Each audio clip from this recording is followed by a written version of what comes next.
আকাশবাণী খবর পড়ছি নমামি বসু রুদ্র। প্রথমে বিশেষ বিশেষ খবর।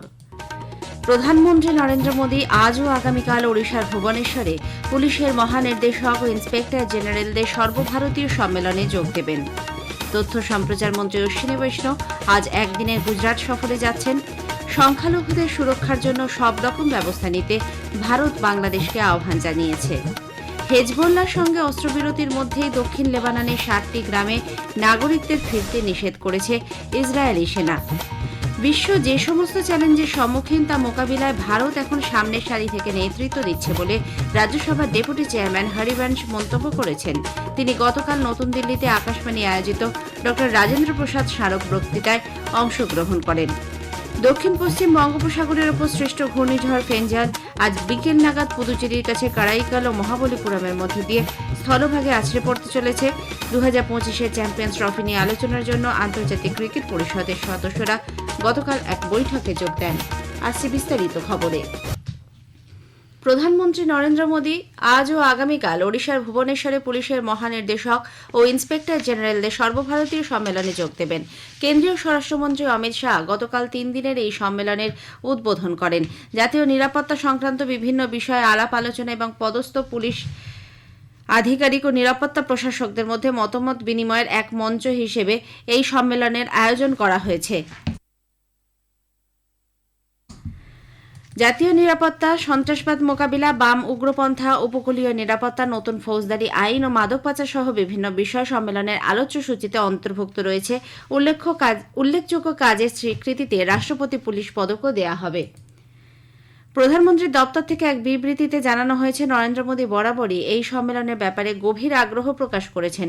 খোলা মনে ঘরোয়া পরিবেশে আলোচনার মাধ্যমে নতুন ভাবধারাকে প্রতিফলিত করার মঞ্চ হিসেবে সম্মেলনকে গুরুত্ব দিয়েছেন তিনি।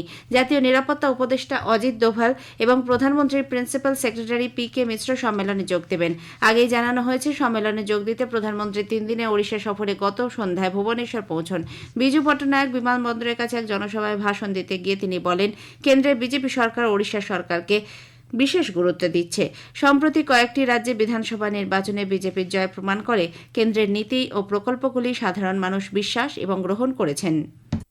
महाराष्ट्र चुनाव के नतीजों ने, हरियाणा के चुनाव के नतीजों ने और इन दिनों देश भर में जो उपचुनाव हुए उससे जो नतीजे आए हैं, पूरे देश में कैसा विश्वास भर दिया है, ये मैं आपके आंखों में देख रहा हूं।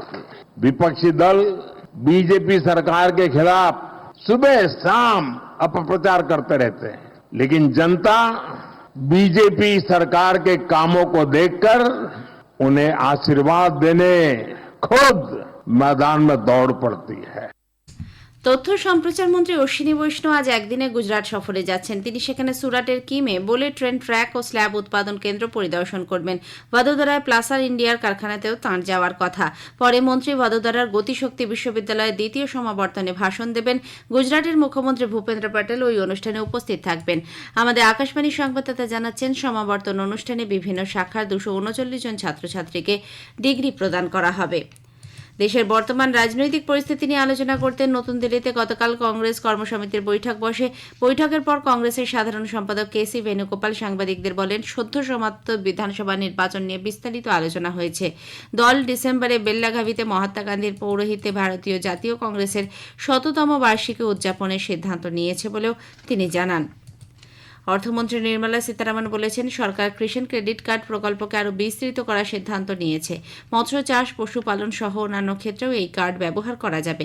বিহারের দ্বারভাঙ্গাতে এক অনুষ্ঠানে শ্রীমতী সীতারামন গতকাল বলেন, সরকারের লক্ষ্য মহিলাদের ক্ষমতায়ন। প্রধানমন্ত্রী নরেন্দ্র মোদীর নেতৃত্বে কেন্দ্রীয় সরকার বাজেটকে মহিলা নেতৃত্বাধীন করার উদ্যোগ নিয়েছে। এর ফলে ভারত কয়েক বছরে বিশ্বের দ্বিতীয় বৃহত্তম অর্থনীতির দেশ হয়ে উঠতে সাহায্য করবে। সংখ্যালঘুদের সুরক্ষার জন্য সব রকম ব্যবস্থা নিতে ভারত বাংলাদেশকে আহ্বান জানিয়েছে। নতুন দিল্লিতে গতকাল বিদেশ মন্ত্রকের মুখপাত্র রণধীর জয়সওয়াল সাংবাদিকদের বলেন, হিন্দু এবং অন্য সংখ্যালঘুদের ওপর যে হামলা এবং তাদের লক্ষ্য করে যে হুমকি দেওয়া হচ্ছে, ভারত ধারাবাহিক ও জোরালোভাবে বাংলাদেশ সরকারের কাছে বিষয়গুলি উত্থাপন করেছে। তিনি এও বলেন, ভারতের এ বিষয়ে অবস্থান অত্যন্ত স্পষ্ট। অন্তর্বর্তী সরকারকে সমস্ত সংখ্যালঘুকে সুরক্ষার দায়িত্ব অবশ্যই পালন করতে হবে। উগ্রবাদীদের জোরালো হুমকি বাড়তে থাকা, হিংসা ও প্ররোচনার ঘটনা ক্রমশ বৃদ্ধি পাওয়ায় বিদেশ মন্ত্রকের মুখপাত্র উদ্বেগ প্রকাশ করেন।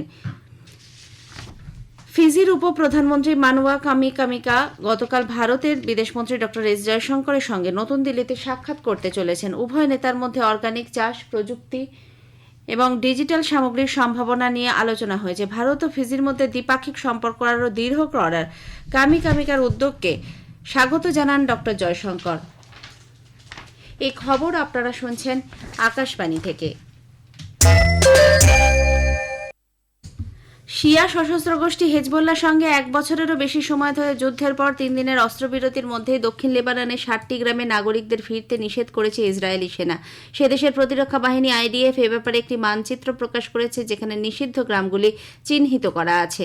কেউ সেখানে গেলে নিজেই বিপদের সম্মুখীন হবে বলে সতর্কও করে দেওয়া হয়েছে। সংঘর্ষের ফলে লেবানন থেকে প্রায় 10 লক্ষ বাসিন্দা বাস্তুচ্যুত হয়েছেন, যাদের অধিকাংশই দক্ষিণাঞ্চলের বসবাসকারী। উল্লেখ্য, গত বুধবার থেকে যুদ্ধবিরতি কার্যকর হয়েছে, যদিও ইসরায়েল এবং লেবানন উভয় পক্ষই একে অপরের বিরুদ্ধে চুক্তিভঙ্গের অভিযোগ এনেছে। বিশ্ব যে সমস্ত চ্যালেঞ্জের সম্মুখীন তা মোকাবিলায় ভারত এখন সামনের সারি থেকে নেতৃত্ব দিচ্ছে বলে রাজ্যসভার ডেপুটি চেয়ারম্যান হরিবংশ মন্তব্য করেছেন। তিনি গতকাল নতুন দিল্লিতে আকাশবাণী আয়োজিত ড রাজেন্দ্র প্রসাদ স্মারক বক্তৃতায় অংশগ্রহণ করেন। এবারের বক্তৃতার মূল বিষয় ছিল আন্তর্জাতিক প্রেক্ষাপটে ভারতের ক্রমবর্ধমান ভূমিকা। ডেপুটি চেয়ারম্যান বলেন, ভারত সব গুরুত্বপূর্ণ আন্তর্জাতিক ক্ষেত্রেই এখন মামুলি অংশগ্রহণকারী থেকে প্রধান অংশীদার হয়ে উঠেছে। দেশের অগ্রগতির ক্ষেত্রে প্রথম রাষ্ট্রপতি ভারতরত্ন ড রাজেন্দ্র প্রসাদের গুরুত্বপূর্ণ ভূমিকার কথাও তুলে ধরেন তিনি। প্রসার ভারতীর মুখ্য কার্যনির্বাহী আধিকারিক গৌরব দ্বিবেদী এই প্রসঙ্গে আকাশবাণীর গুরুত্বপূর্ণ অবদানের কথা উল্লেখ করে বলেন, আকাশবাণী বর্তমানে জাতির কণ্ঠস্বর হয়ে উঠেছে। একদিকে এই প্রতিষ্ঠান গুরুত্বপূর্ণ সংবাদ পরিবেশন করে প্রজন্মের পর প্রজন্ম ধরে মানুষকে সচেতন করে তুলছে, অন্যদিকে আকর্ষণীয় অনুষ্ঠান পরিবেশন করে শ্রোতাদের মনোরঞ্জনও করছে। स्थापना के दिनों से ही आकाशवाणी देश की आवाज बनी हुई है। एक तरफ जहां समाचारों के जरिए हर पीढ़ी को जागरूक बनाया है, वहीं अपने सुरुचिपूर्ण कार्यक्रमों के माध्यम से करोड़ों श्रोताओं को लगातार स्वस्थ मनोरंजन भी आकाशवाणी ने दिया है। आकाशवाणी भारत का लोक सेवा प्रसारक प्रसार भारती का एक अंग है, इसलिए दूसरे संचार माध्यमों की तुलना में इसकी जिम्मेदारी और भी कहीं अधिक विस्तृत है। কেন্দ্রীয় গ্রামোন্নয়ন মন্ত্রী শিবরাজ সিং চৌহান গতকাল মহাত্মা গান্ধী জাতীয় গ্রামীণ কর্মনিশ্চয়তা প্রকল্পের এক সভায় সভাপতিত্ব করেন। এই প্রকল্পের যাবতীয় দিক পর্যালোচনা করে কেন্দ্রীয় মন্ত্রী বলেন, এর অধীনে সারা দেশে 187 কোটিরও বেশি কর্মদিবস সৃষ্টি করা সম্ভব হয়েছে। পর্যটন এবং সংস্কৃতি মন্ত্রী গজেন্দ্র সিং শেখাওয়াত বলেছেন, উত্তরপ্রদেশের প্রয়াগরাজে অনুষ্ঠিত মহাকুম্ভ মেলা আন্তর্জাতিক ঐক্যের অন্যতম নিদর্শন। 2025 সালের মহাকুম্ভ মেলার প্রস্তাবনার সূচনা করে শ্রী শেখাওয়াত বলেন, এই মেলার মাধ্যমে বিশ্ব দরবারের সঙ্গে ভারতের সাংস্কৃতিক, শিল্পকলা এবং কারুশিল্প আদান প্রদানের সুযোগ ঘটবে।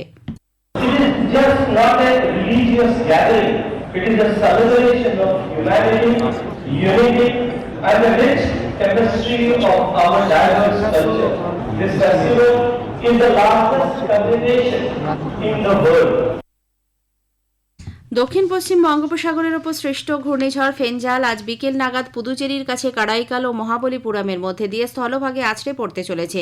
সে সময় হাওয়ার গতিবেগ পৌঁছতে পারে সর্বোচ্চ প্রতি ঘন্টায় 90 কিলোমিটার। এর ফলে ওই অঞ্চলে ভারী বৃষ্টি ও ঝোড়ো হাওয়ার পূর্বাভাস দেওয়া হয়েছে। সাইক্লোনের প্রেক্ষিতে পুদুচেরি প্রশাসন উচ্চ সতর্কতা জারি করেছে। কেন্দ্রশাসিত ওই অঞ্চলে বিপর্যয় মোকাবিলায় যাবতীয় বন্দোবস্ত নেওয়া হয়েছে। আকাশবাণী সংবাদদাতা জানাচ্ছেন, জনগণের সুবিধার্থে খোলা হয়েছে হেল্পলাইন। বাসিন্দাদের বিদ্যুতের খুঁটি, ট্রান্সফরমার বা এ ধরনের কোনো বিপজ্জনক এলাকা থেকে দূরে থাকতে বলা হয়েছে। 2025 চ্যাম্পিয়ন্স ট্রফি নিয়ে আলোচনার জন্য আন্তর্জাতিক ক্রিকেট পরিষদ আইসিসি এর বোর্ড সদস্যরা গতকাল এক বৈঠক করেন। ভার্চুয়াল ওই বৈঠকে আইসিসি এর বোর্ড সদস্যরা নিরাপত্তা বিঘ্নিত হওয়ার আশঙ্কায় ভারতীয় cricket control board BCCI Pakistan সফরে না যাওয়ার সিদ্ধান্তের প্রতি সমর্থন জানান। বৈঠকে বিসিসিআইয়ের পক্ষে হাইব্রিড মডেলে খেলারও সুপারিশ করা হয়েছে, যেখানে ভারত নিরপেক্ষ ও নিরাপদ কোনো জায়গায় খেলতে পারে।